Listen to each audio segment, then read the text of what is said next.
Hello friends, இன்னைக்கு நம்ம ஜாப்பனி anime பார்க்க போறதுல ஒரு சூப்பரான மாங்காவ தான் பார்க்க போறோம். ஸோ, அதனால அந்த மாங்காவ உங்களுக்கு தெளிவா புரியிற மாரி என்னால முடிஞ்ச அளவுக்கு நான் உங்களுக்கு எக்ஸ்பிளைன் பண்ண ட்ரை பண்றேன். அதனால என்னோட எக்ஸ்ப்ளனேஷனும், நான் எக்ஸ்பிளைன் பண்ற விதமும் உங்களுக்கு புடிச்ச மாதிரி புரியிற மாரி இருந்துச்சுன்னா, மறக்காம அது எப்படி இருக்கு அப்படின்னு சொல்லி, இந்த வீடியோட கமெண்ட் செக்ஷன்ல ஜஸ்ட் ஒரு கமெண்ட் பண்ணிட்டு, அப்படியே இன்னமும் நம்ம சேனல ஃபாலோ பண்ணாம இருந்தீங்கன்னா, கீழ நம்ம சேனலையும் சப்ஸ்கிரைப் பண்ணி ஃபாலோ பண்ணி வச்சுக்கோங்க. அண்ட் இந்த மாங்காவ பத்தி சொல்லணும் அப்படின்னா, அதே பழைய கான்செப்ட் தான். வீக்கா இருக்கிற ஒருத்தன் ஸ்ட்ராங் ஆகுற அதே கான்செப்ட் தான். பட் இதுல இருக்கக்கூடிய கான்செப்ட்டே கொஞ்சம் வித்தியாசமா இருக்கும். கண்டிப்பா உங்களுக்கு புடிச்ச மாதிரியும் இருக்கும். அண்ட் இந்த மாங்காக்கு என்ன பேர் வைக்கலான்னா, தி சம்மனர் ஆஃப் ஸ்ட்ராங்கஸ்ட் காப்லின் அப்படி வைக்கலாமா? இல்ல த ஸ்ட்ராங்கஸ்ட் காப்லின் சம்மனர் அப்படி வைக்கலாமா? ஸோ எப்படி இந்த மாங்காக்கு பேர் வைக்கலாம் அப்படின்றத மறக்காம கமெண்ட் பண்ணுங்க. சரி, ஓகே. இப்போ வாங்க நம்ம பேசி டைம் மிஸ் பண்ணாம ஸ்ட்ரைட்டா இன்னைக்கான வீடியோக்குள்ள போயிரலாம். இன்னைக்கு நம்ம பார்க்க போறது the summoner of strongest goblin or the strongest goblin summoner chapter 1.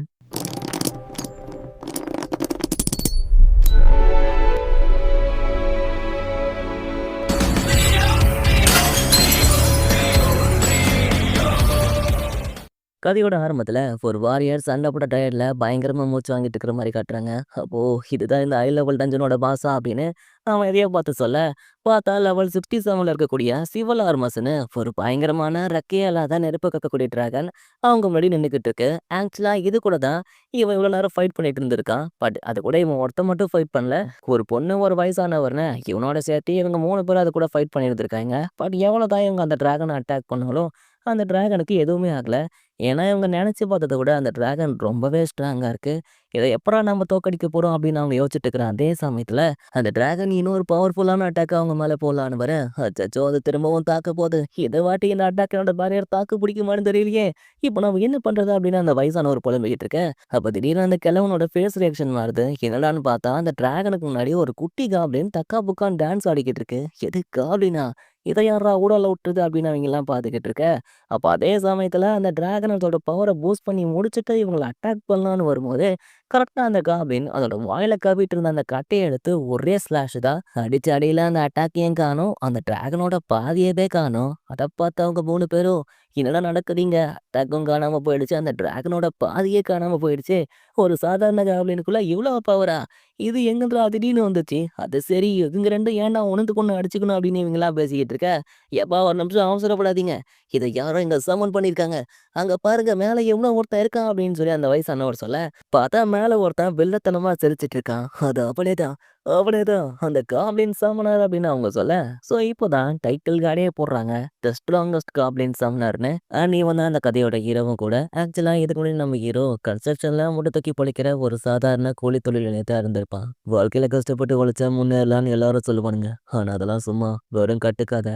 வாய் வார்த்தைக்கு நல்லா இருக்குமே தவிர, நிஜ வாழ்க்கைக்கு செட்டே ஆகாது. உண்மைய சொல்லப்போனா, வாழ்க்கையில கொஞ்சமாவது லக்குன்றது இருக்கணும். இல்லனா இப்படிதான் என்ன மாதிரி கடைசி வரைக்கும் கஷ்டப்பட்டுக்கிட்டே இருக்கணும். எனக்கும் அந்த கான்ஃபிடன்ஸ்க்கும் பெரிய வித்தியாசம்லாம் இல்ல.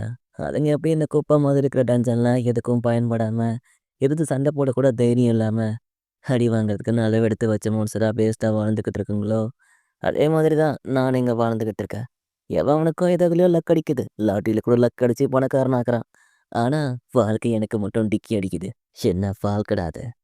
எண்ட் ஆஃப் த டே ஒரு கார்மெண்ட் எவ்வளோதான் கஷ்டப்பட்டு என்ன லெவல ரீச் பண்ணாலும், அது கடைசி வரைக்கும் ஒரு சாதாரண காப்ளினா தான் இருக்கும். அதே மாதிரி தான் நானு அப்படின்னு நம்ம ஹீரோ வேலைய முடிச்சுட்டு தண்ணிய குடிச்சிட்டு சோகமா உட்காந்துட்டு இருக்கேன். அப்போ அங்க வேலை செஞ்சுட்டு இருந்த 2 பேரு குளிர் காஞ்சுக்கிட்டே அவங்க கூட வேலை செஞ்சுட்டு இருந்த ஒருத்தன் எவன்லி டோர்ஸ் அப்படின்ற ஒரு கேம விளையாட போனதுலேருந்து அவன் ஆளே எந்த பக்கமும் வரதில்ல. அவன் அங்கேயே செட்டில் ஆயிட்டான். இப்ப எடெம் கிளாஸ்ல வேற இருக்கான். அதிர்ஷ்டம் பண்ணாம பணக்காரன் ஆயிட்டான் அப்படின்னு அவங்கலாம் புலம்பிக்கிட்டே பேசிக்கிட்டு இருக்க, அத நம்ம ஹீரோவும் கேட்டுக்கிட்டு இருக்கான். ஆக்சுவலா இந்த எவன்லி டோர்ஸ் அப்படின்றது ஒரு விர்ச்சுவல் ரியாலிட்டி கேம். ஆரம்பத்துல இந்த கேமுக்கு பெருசா வரவேற்பு இல்ல. யாரும் அத பெருசா கண்டுக்கல. ஆனா காலப்போக்குல அதுவே ஒரு லைஃப் சேஞ்சிங் கேமா மாறிடுச்சு. நிஜ வாழ்க்கையில நம்மளால செய்ய முடியாத விஷயங்கள இந்த விர்ச்சுவல் ரியாலிட்டி கேம் மூலியமா நம்மளால செஞ்சுக்க முடியும். அது மட்டும் இல்ல, ஆரம்பத்துல இந்த நிஜ காச குடுத்து கேம்ல இருக்கிற காச நம்ம வாங்குவோம். ஆனா இப்போ கேம்ல இருக்கிற காசையே நம்மளால நிஜ காசா மாத்திக்க முடியும். ஸோ இந்த மாதிரியான ஃபியூச்சர்ஸ் இந்த விர்ச்சுவல் ரியாலிட்டி கேம்குள்ள இருக்கிறதால இந்த கேமுக்குன்னு டிமாண்ட் ரொம்பவே அதிகமாயிடுச்சு. இந்த கேம விளையாடணும் அப்படின்னாலே அதுக்கு சொத்தையே எழுதி வைக்கணும். ஆனா ஒரு சில இண்டஸ்ட்ரியல் கேஃபேஸ் எல்லாம் இந்த மாதிரி ஒரு சாதாரண உதவக்கார கூட அந்த கேம விளையாடுற அளவுக்கு அதோட பிரைஸ் வேல்யூ கொஞ்சம் குறைஞ்சிருக்கு. பட் அதுல என்ன ஒரு விஷயம்னா, அந்த விர்ச்சுவல் ரியாலிட்டில நாம என்னவா இருக்கணும்னு நம்மளால செலக்ட் பண்ணிக்க முடியாது. அதுவே தான் செலக்ட் பண்ணி கொடுக்கும். அது என்ன வேலை குடுக்குதோ, அது என்ன பொசிஷன் குடுக்குதோ, அத நம்ம செஞ்சுக்கிட்டு போய்க்கிட்டே இருக்கணும். இதுலயே நம்ம முன்னேறதா இருந்தா முன்னேறலாம். ஆனா, அது நமக்கு கிடைக்கிற பொசிஷன பொறுத்து. நானும் ரீசென்ட்டா தான் இந்த கேம் விளையாடிக்கிட்டு இருக்கேன். உண்மையிலேயே ஃபன்னா இருக்கும். அதுலயும் எனக்கு புடிச்ச அட்டாக்கே இது ராக் ஸ்ட்ரைக் தான் அப்படின்னு நம்ம ஹீரோ கல்லுங்கள பொளந்துகிட்டு இருக்கான். ஆக்சுவலா இப்ப நம்ம ஹீரோ ஒரு சாதாரண மைனரா அந்த கேமுக்குள்ள இருக்கான். அட கொய்யா! எனக்கு இந்த கேமையே புடிக்கலடா. நிஜ வாழ்க்கையில என்னத்த போட்டு அரைச்சுட்டு இருந்தனோ, அதே கருமத்த தான் இந்த கேம் உலகத்துலயும் வந்து அரைச்சுக்கிட்டு இருக்கேன். நான் எவ்வளோ ஆசையோட இந்த கேமுக்குள்ள வந்தேன்னு தெரியுமா? ஒரு 2, 3 அழகான பொண்ணுங்கள டேட் பண்ணணும். அப்புறம் கல்யாணம் பண்ணணும். நிஜ வாழ்க்கையில தான் இந்த கருமம் நடக்கல. இந்த கேம் உலகத்திலேயே இதெல்லாம் நடக்கும்னு பார்த்தா, அதுக்கு வச்சுட்டாங்களே ஆப்பு. அட எவன்லி டோர்ஸ் உனக்கு மனசாட்சியே இல்லையா? உனக்கு கண்ணே இல்லையா? தினமும் வந்து இங்க கல்லு உடைச்சுக்கிட்டு இருக்க. ஒரு நல்ல பொருள் கூட கிடைக்க மாட்டேங்குது.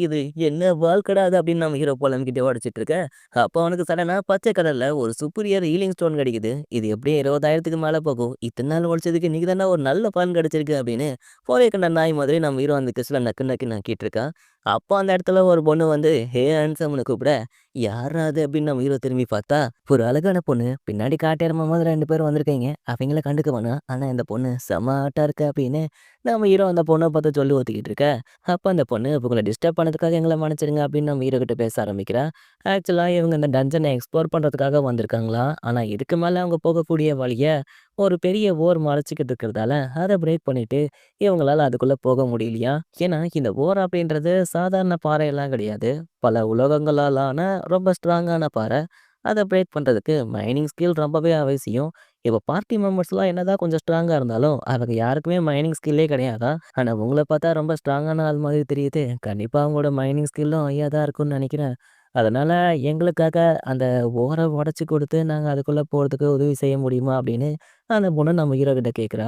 அதுக்கு நம்ம ஹீரோவும் நீங்க சொல்ற மாதிரி நான் கொஞ்சம் ஸ்கில்லான ஆள் தான். ஆனா லெவல் வைஸ் பார்க்கும்போது நான் ரொம்பவே லோவா இருக்கேன். என் லெவலுக்கு இந்த டஞ்சன்லாம் ரொம்ப அதிகங்க.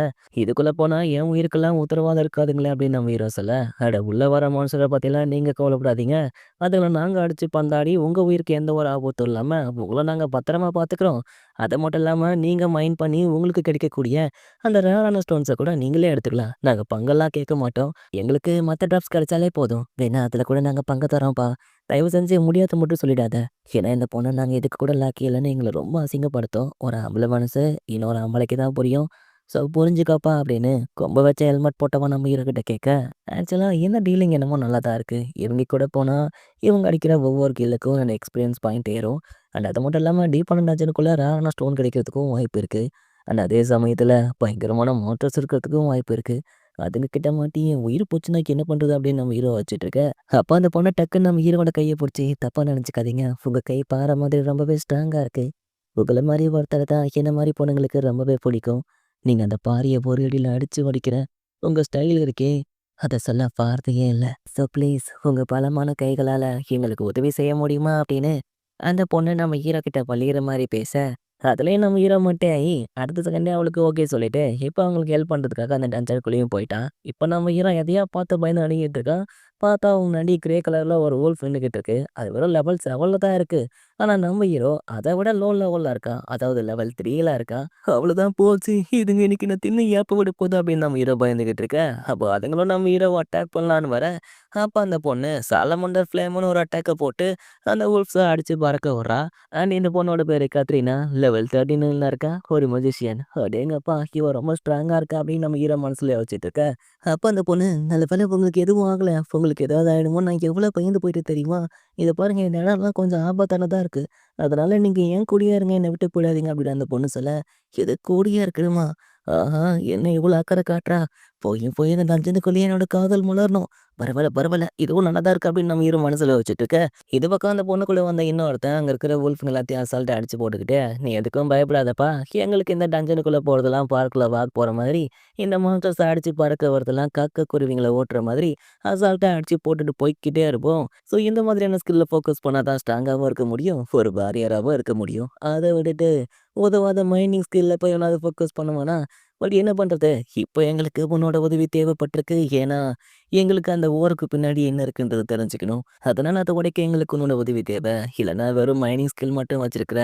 ஆஃப்டர் ஆல் உன்ன மாரி ஒருத்தனோட உதவி கண்டிப்பா யாருக்குமே தேவைப்படாது அப்படின்னு அவன் நம்ம ஹீரோவ கிண்டல் பண்ண. இது இப்போ அவன் என்ன சொன்னான்? ஆஃப்டர் ஆல் என்ன மாதிரி ஒருத்தனா சொன்னான்? என்ன பார்த்தா அவனுக்கு என்ன கோமாளி மாதிரி இருக்கா? என்ன பார்த்தா அவன் எப்படி அப்படி சொல்லலாம்? "ஏலேய்! நீ உன் லைன கிராஸ் பண்ணிட்டலே! உன் மனசுல நீ என்ன நெனச்சிட்டு இருக்க? என்கிட்ட எந்த ஒரு காம்பேட் ஸ்கில்லும் இல்லன்னு நெனச்சுக்கிட்டு இருக்கியா?" அப்படின்னு நம்ம ஹீரோ அவன் பவர காமிக்கிற மாரி முன்னாடி வந்துட்டு, "பொசுக்குன்னு நீ சொல்றதெல்லாம் கரெக்ட்டு தான்டா. என்கிட்ட எந்த ஒரு காம்பேட் ஸ்கில்லும் இல்ல. ஆனா நீ அப்படி சொல்றதால நான் கவலைப்பட போறதில்ல. ஏன்னா இதே மாதிரி பல பேர் என்ன கலாய்ச்சுட்டானுங்க. அதனால நீ கலாய்க்கிறதையும் நான் பெருசா எடுத்துக்க போறதில்ல. ஏன்னா புதுசா அசிங்கப்படுறவன் அத நெனச்சு கவலைப்படுவான். அதையே வழக்கமா வச்சுட்டு இருக்கிறவன், என்ன மாதிரி டேக் இட் ஈஸின்னு போய்க்கிட்டே இருப்பான்." அப்படின்னு நம்ம ஹீரோ அவன் வேலைய பார்த்துட்டு இருக்கான். அதாவது அந்த பாறைகள் எல்லாத்தையும் உடைச்சு, அவங்களுக்கு வழிவகுக்கிற வேலைய பார்த்துக்கிட்டு இருக்கான். ஒரு வழியா அந்த பாறைகள் எல்லாத்தையும் அடிச்சு உடைச்சிடுறான். உடைச்சு முடிச்சதுக்கப்புறம் பார்த்தா, ஒரு பெரிய கதவு இருக்கு. ஆக்சுவலா இது இன்னொரு டஞ்சனுக்கு போறதுக்கான வழி. சிம்பிளா சொல்லணும்னா, ஹிடன் டஞ்சன் அப்படின்னு சொல்லலாம். ஸோ இத நீங்க சோலோ லெவலிங்ல பார்த்திருப்பீங்க. அண்ட் இந்த டஞ்சன் நீங்க இருக்கிற விஷயம் நம்ம ஹீரோவ கூட்டிட்டு வந்தானுங்க இல்லையா? அவனுக்கு 3 பேருக்கும் ஏற்கனவே தெரியும். ஸோ தெரிஞ்சே தான் நம்ம ஹீரோவ கூட்டிட்டு வந்திருக்கானுங்க. ஏன்னா, இந்த ஓர உடைக்கிறதுக்கு கண்டிப்பா ஒரு மைனிங் ஸ்கில் இருக்கக்கூடிய ஆள் தேவ. ஸோ, அதனால தான் அவனுங்க நம்ம ஹீரோவ செலக்ட் பண்ணியிருக்கானுங்க. இதுல நம்ம ஹீரோவ செலக்ட் பண்ணதுக்கு இன்னொரு காரணமும் இருக்கு. நம்ம ஹீரோ மைனிங் ஸ்கில் இருக்கக்கூடிய ஆளு தான். அதே சமயத்துல முட்டாள் பொம்பள காட்சி. அத வச்சு நம்ம ஹீரோவ ஈஸியா மயக்கி போட்டானுங்க. இப்போ அந்த இடம் டஞ்சன பார்த்துட்டு இருக்கிற நம்ம ஹீரோ, இந்த இடத்துல ஒரு இடன் டஞ்சன் இருக்குன்னு நான் கொஞ்சம் கூட எதிர்பார்க்கலப்பா. கண்டிப்பா அந்த இடன் டஞ்சனுக்குள்ள நெறைய ரிவார்ட்ஸ்லாம் கிடைக்கிறதுக்கு வாய்ப்பு இருக்கு அப்படின்னு நம்ம ஹீரோ சந்தோஷப்பட்டுக்கிட்டு இருக்க. அதே சமயத்துல பின்னாடி இருந்த அந்த பொண்ணு வில்லத்தனமா சிரிக்கிறா. என்னடான்னு பார்த்தா, அவ கூட இருந்த இன்னொருத்தன் கத்தி எடுத்துட்டு வந்து நம்ம ஹீரோவோட முதுகுலயே வெட்டிறான். வாங்குன நம்ம ஹீரோ அசைய முடியாம கீழ விழுந்து கிடக்கா. பார்த்தா நம்ம ஹீரோவோட எழுத்து வேற 480க்கு குறைஞ்சிருக்கு. எதுக்காகடா இப்படி பண்ணீங்க அப்படின்னு நம்ம ஹீரோ கேட்க, மன்னிச்சிரு தம்பி, எங்களுக்கு இந்த ரிவார்ட நானா பிரிச்சுக்கிறதுல விருப்பம் இல்ல. நாங்க இத 3ஆவே பிரிச்சுக்கிறோம். நீ பாதியிலே வந்துருவ, பாதியிலே போறதானே கரெக்டா இருக்கும். எங்களுக்கு இந்த ஊர உடைக்கிறதுக்கு ஒரு மனிதன் தேவைப்பட்டான். கரெக்ட்டா அப்பதான் முட்டா பையன் நீ மாட்டுன. வந்த வேலைய முடிச்சு குடுத்துட்ட. உண்மையிலே நீ திறமையான ஆள் தான் அப்படின்னு, அவிங்க நம்ம ஹீரோவ பார்த்து சிரிச்சுக்கிட்டு இருக்காய்ங்க. அப்பதான் நம்ம ஹீரோக்கு ஒரு விஷயம் புரியுது. இவங்களுக்கு ஏற்கனவே அந்த இடத்துல ஒரு டஞ்சன் இருக்கு அப்படின்றது தெரிஞ்சிருக்கு. அதனால தான் நம்மள கூட்டிட்டு வந்து இந்த பாறைகள உடைக்க விட்டுருக்கானுங்க. துரோகிகளா இப்படி என்ன ஏமாத்திட்டீங்களே அப்படின்னு நம்ம ஹீரோ ஒரு பக்கம் டென்ஷன் ஆக, அப்ப நம்ம ஹீரோவ அடிச்சவன் நம்ம ஹீரோவோட தலைமுடிய பிடிச்சு தூக்கி, "நீ என்ன நினைக்கிறன்னு நான் சொல்லட்டாடா? இவனுங்களுக்கு ஏற்கனவே இது தெரிஞ்சிருக்குமா அப்படின்னு தான் நீ நினைக்கிற. நீ நினைக்கிறது கரெக்ட்டு தான். எங்களுக்கு இது ஏற்கனவே தெரியும் தான். சரி ஓகே. எங்களுக்கு நீ நெறைய உதவி பண்ணிட்ட. அதனால உன் கதைய நாங்க சீக்கிரமா முடிக்கிறோம்" அப்படின்னு நம்ம ஹீரோவ அவனுங்க கொன்னுடுறானுங்க. அப்போ பிளாக் ஸ்லாஷ் மாரி ஏதோ ஒண்ணு வர, திடீர்னு பார்த்தா நம்ம ஹீரோ உயிரோட கண்ணு முழிக்கிறான். "எது நான் சாகலையா?" அப்படின்னு நம்ம ஹீரோ பார்த்தா, அவன் கையில இருந்த அந்த சூப்பீரியர் ஹீலிங் ஸ்டோன் உடைஞ்சு கிடக்கு. அண்ட் நம்ம ஹீரோவோட எழுத்தும் 100க்கு 100 கிடக்கு. ஆக்சுவலா நம்ம ஹீரோவோட கையில இருக்கிற அந்த சூப்பீரியர் ஹீலிங் ஸ்டோனால செத்து போனவங்கள கூட திரும்பவும் உயிரோட கொண்டு வர முடியும். ஸோ அந்த ஒரு ஸ்டோன நம்ம ஹீரோ கையில வச்சுட்டு இருந்ததால தான் செத்து போய் ரிவைவ் ஆகி திரும்பவும் உயிரோட வந்திருக்கான். இல்லன்னா நம்ம ஹீரோட கதை எப்பயோ முடிஞ்சிருக்கும். ஸோ இப்படி நம்ம ஹீரோ உயிரோட வந்ததும் எழுந்து பார்க்குறான். பார்த்தா அந்த இடத்துல எவனையுமே காணோம். ஆனா அந்த டஞ்சன் டோர் மட்டும் ஓப்பன்டாவே இருக்கு. அப்படின்னா அவனுங்க அந்த டஞ்சனுக்குள்ள போயிட்டானுங்க. ஆனா அந்த டஞ்சன் டோர் இன்னும் ஸ்டில் ஓப்பன்டாவே இருக்கு அப்படின்னா, அவனுங்க இன்னும் வெளிய வரலன்னு அர்த்தம். ஸோ அத புரிஞ்சுட்டு நம்ம ஹீரோ, "அடே இன்னைக்கு இன்னும் உள்ள தான் இருக்கீங்களாடா? எனக்கு பண்ண துரோகத்துக்காகவும் என்னோட ஸ்டோன் எப்படியும் 20,000க்கு மேல போயிருக்கும் நல்லா இருந்திருந்தா. அப்பேற்பட்ட ஸ்டோன அடிச்சு உடைச்சு வீணாக்குனதுக்காகவும் நான் உங்கள சும்மா விட மாட்டேன்டா. இதுக்கு நீங்க பதில் சொல்லியே ஆகணும்" அப்படின்னு நம்ம ஹீரோ மெல்ல மெல்ல தவழ்ந்து, அவனுக்கு திடீர்னு வீரம் வந்து டக்குனு அந்த டஞ்சனுக்குள்ள ஜம்ப் பண்றான். பார்த்தா வழியில எவனோ பிடி வச்சிருக்கானுங்க. "அடே! வழியில எவன்டா பிடி வச்சீங்க?" அப்படின்னு நம்ம ஹீரோ அங்கருந்து பொத்து பொத்து பொத்துன்னு உருண்டு வந்து கீழ விழுந்துடுறான். ஸோ அப்படி வந்து விழுந்ததுல அவன் ஹெச்பிலாம் குறைஞ்சு இப்ப வெறும் 20ல தான் இருக்கு. என்னால அத நம்பவே முடியல. நான் ஒரு இன்டர்ன் டஞ்சனுக்குள்ள இருக்கேன் அப்படின்னு சொல்லிட்டு, அப்படியே நம்ம ஹீரோ எழுந்து பார்த்தா, ஒரு பெரிய காப்ளின் சிலை இருக்கு. "இது காப்ளின் சிலையா? காப்ளினுக்கு எந்த முட்டா பையன்டா சிலை வச்சான்?" அப்படின்னு நம்ம ஹீரோ அத பார்த்துட்டு உள்ள போறான். ஹிடன் டஞ்சன்னு நானும் ஏதோ பெருசா நெனச்சேன். ஆனா இங்க ஒரு காப்ளினுக்கு சிலை வச்சிருக்கானுங்க. ஸோ இந்த இடத்துல காப்ளின்ஸ் தான் அதிகமா இருக்கும்னு நெனைக்கிறேன். அப்படின்னா கண்டிப்பா இதுவும் ஒரு வேஸ்ட்டான டஞ்சன் தான். அது சரி, என்ன போட்டு தள்ளிட்டு ஒரு சில புறம்போக்குங்க உள்ள வந்துச்சுங்களே, அதுங்கள எங்க காணோம் அப்படின்னு நம்ம ஹீரோ அவங்கள தேடிக்கிட்டு போய்க்கிட்டு இருக்க. அப்போ நம்ம ஹீரோவோட காலுக்கு என்னமோ தட்டுது. என்னடான்னு பார்த்தா, அந்த கொம்பு வச்சு ஹெல்மெட் போட்டவன் சாகர நிலைமையில கிடக்கான். அப்ப அவன் நம்ம ஹீரோ கிட்ட ரிவைவ் பண்ண சொல்லி கேட்க, "என்ன மன்னிச்சிருப்பா, என்கிட்ட அந்த ஸ்கில் எல்லாம் இல்ல" அப்படின்னு சொல்றான். அப்போ அவிங்க உன்னையும் போட்டு தள்ளிட்டாங்களா? அதான் சரி, அவிங்கள எங்க காணோம் அப்படின்ற மாரி நம்ம ஹீரோ பார்த்துட்டு இருக்க.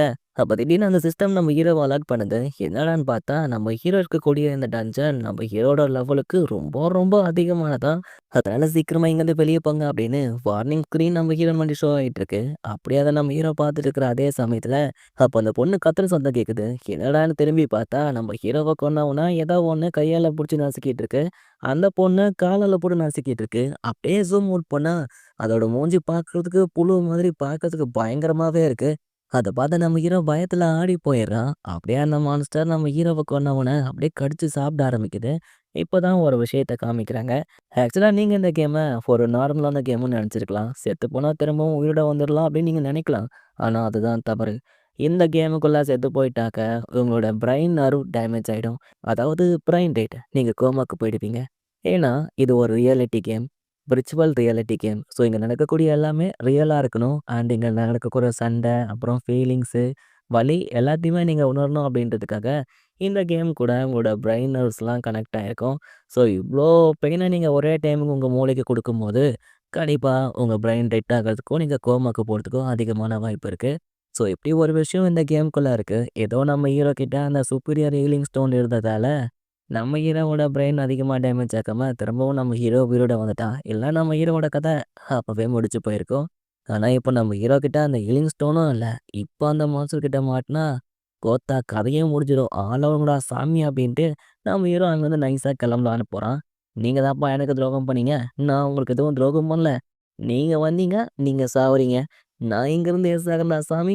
எனக்கு என் உயிர் தான் முக்கியம் அப்படின்னு நம்ம ஹீரோ அங்கேருந்து ஒரு காப்ளின் மாதிரி ஓடி போறான். ஸோ அப்படி நம்ம ஹீரோ ஓடி போகும்போது, நீங்கள் காப்ளின் போலவே கோழையாகவும், பலவீனமாகவும், அயோக்கியத்தனமாகவும் இருப்பதாக காப்ளின் லார்ட் உணர்கிறார் அப்படின்னு ஒரு வாய்ஸ் கேட்குது. அதே சமயத்துல அந்த பக்கம் அந்த மான்ஸ்டர் அதோட காலுக்கடியில இருந்த அந்த பொண்ண நசுக்கி கொல்லுது. அப்படியே இந்த பக்கம் நம்ம ஹீரோ அவன் லைஃப்ல நடந்த எல்லாத்தையும் யோசிச்சு பார்த்துட்டு, இது கோழையா? அயோக்கியனா? யார பார்த்து அப்படி சொன்ன? எனக்கு என்ன இப்படி இருக்கும்னு ஆசையா? வீக்கா இருக்கிறதுக்கு நான் என்ன பண்ண முடியும்? சின்ன வயசுல இருந்து பெத்தவங்க மத்தவங்கன்னு யார் துணையும் இல்லாம நான் தனியாவே வளர்ந்திருக்கேன். நான் இப்படி இருக்கிறதுக்கு நான் காரணம் இல்ல. நான் வீக்கா இருக்கிறதுக்கு நான் காரணம் இல்ல. ஒருவேளை நான் பலசாலியா இருந்திருந்தா இப்படி நான் ஓடி இருக்க மாட்டேன். எதிர்த்து நின்னு சண்டை போட்டிருப்பேன். அது என்னை விட பலசாலியா இருக்குன்னு தெரிஞ்சதுக்கு அப்புறமும் அது கூட சண்டை போடுறதுக்கு நான் ஒன்றும் முட்டாள் இல்ல. அதனால நீ என்ன கோல பலவீனமானவன் என்ன வேணாலும் சொல்லிக்கோ. எனக்கு அதை பத்தி கவலை இல்ல. ஏன்னா காப்ளின்ஸும் நானும் ஒண்ணுதான் அப்படின்னு நம்ம ஹீரோ கத்த, அப்போ நீங்க ஒரு காப்ளின் அப்படின்னும், நீங்க ஆசைப்பட்டா காப்ளின் உங்களுக்கு ஏடா இருப்பாங்க அப்படின்னும், நீங்க ஹிடன் கிளாஸ் டஞ்சனை முடிச்சதால அப்ப உங்களுக்கு காப்ளின் சம்னர்னு ப்ரமோஷன் கிடைச்சிருக்கு. அதுக்கு நீங்க ஓகே கொடுங்க அப்படின்னு ஸ்க்ரீன்ல காட்ட, எது ஓகே குடுக்கணுமா? எதுக்கு நான் சும்மாவே இருப்பேன் அப்படின்னு நம்ம ஹீரோ சொல்ல, இப்போ நம்ம ஹீரோக்கு வேற வழி இல்ல. ஓகே குடுத்து தான் ஆகணும். சரி அப்படின்ட்டு நம்ம ஹீரோவும் ஓகே குடுத்துறான். அப்படி ஓகே குடுத்ததும், உங்களுக்காக ஃபைட் பண்ண நீங்க காப்ளின சம்மன் பண்ணலாம் அப்படின்னு வர, சரி ஓகே அப்படின்னு நம்ம ஹீரோவும் ஒரு காப்ளின சம்மன் பண்றான். ஸோ அப்படி சம்மன் பண்ணதும் கரெக்ட்டா ஒரு காப்ளின் வெளிய வருது. அப்போ அந்த மான்ஸ்டர் நம்ம ஹீரோவ அட்டாக் பண்ணலான்னு வருது. அப்போ நம்ம ஹீரோ அந்த காப்ளின் கிட்ட அத போட்டு தள்ளுன்னு சொல்ல, உடனே அந்த காப்ளின் ஒரே அடிதான். அந்த மான்ஸ்டரோட கதையே முடிஞ்சு போயிருது. அப்படியே நம்ம ஹீரோக்கு வேற எக்ஸ்பி ஏறுது, லெவல் ஏறுது. ஆனா அந்த காப்ளினுக்கு எதுவுமே ஏறல. ஏன்னா எல்லாமே ஆல்ரெடி மேக்ஸிமம் லெவல் தான் இருக்கு. அத பார்த்தா நம்ம ஹீரோக்கு ஒண்ணுமே புரியல. உறைஞ்சு போய் நின்னுகிட்டு இருக்கான். ஸோ இந்த மொமெண்ட்ல இந்த சாப்டர் இதோட முடியுது. சரி ஓகே கைஸ், உங்களுக்கு இந்த சாப்டர் பிடிச்சிருக்குன்னு நினைக்கிறேன். ஸோ உங்களுக்கு இந்த சாப்டர் பிடிச்சிருச்சு அப்படின்னா, அது எப்படி இருக்கு அப்படின்னு சொல்லி கமெண்ட் பண்ணுங்க அண்ட் சப்போர்ட் பண்ணுங்க. நீங்க சப்போர்ட் பண்ணா மட்டும்தான் நான் அடுத்த சாப்டரே போடுறதா வேணாமான்றது யோசிக்க முடியும். ஸோ அதுவும் உங்க கையில தான் இருக்கு. ஏன்னா நான் முடிஞ்ச அளவுக்கு என்னோட பெஸ்ட்டை கொடுத்து சீக்கிரமா எக்ஸ்பிளைன் பண்ணி வீடியோஸ்லாம் போட ட்ரை பண்ணிக்கிட்டு தான் இருக்கேன். பட் உடம்பு சரியில்லாம போயிடுது. நைட்டெல்லாம் முழிச்சு ஒர்க் பண்ணுறதுனால அந்த மாதிரி ஆகுது. ஸோ இருந்தாலும் நான் ட்ரை பண்ணி உங்களுக்காக போடுறேன். ஸோ நீங்களும் சப்போர்ட் பண்ணுங்க. அண்ட் இதை கேட்கக்கூடாதான்னு நினச்சேன். பட் கேட்கக்கூடிய சந்தர்ப்ப சூழ்நிலை இது என்னோட கியூஆர் கோட். உங்களால் முடிஞ்ச உதவியை பண்ணணும்னு நினச்சா பண்ணுங்க. இல்லைனா ஃப்ரீயாக விடுங்க. சரி ஓகே. நான் உங்களை மறுபடியும் அடுத்த வீடியோவில் பார்க்குறேன். அது வரைக்கும் டேக் கேர். Bye bye.